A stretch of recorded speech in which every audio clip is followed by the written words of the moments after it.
Hi guys, for today's video, tara samahan nyo ako. Mag-spray tayo ng mga damo dyan sa ating backyard farm. So ayan guys, nagtimpla tayo ng pang-spray, yung para sa damo, para mamatay yung damo. Di na natin kailangan tabasin.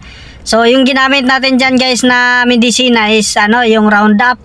So ayan guys, nagtimpla na tayo, naglagay na tayo sa tangke para i-mix natin.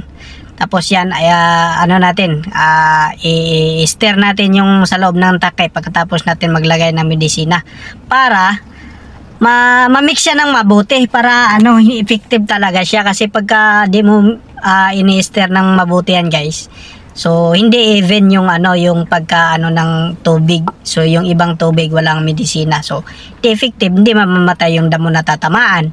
So ayan guys, naglagay na tayo, tapos na tayo naglagay dyan. Tapos yan na yun. Kapuya.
Ba to? Kaysa dati ang lakas bumula eh.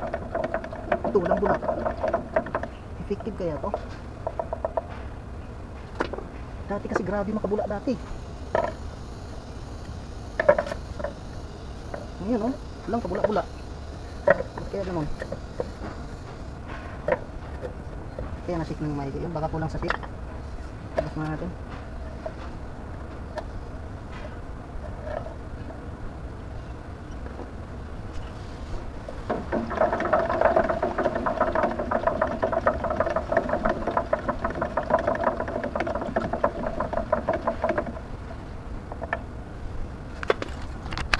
Ganyan lang bula niya.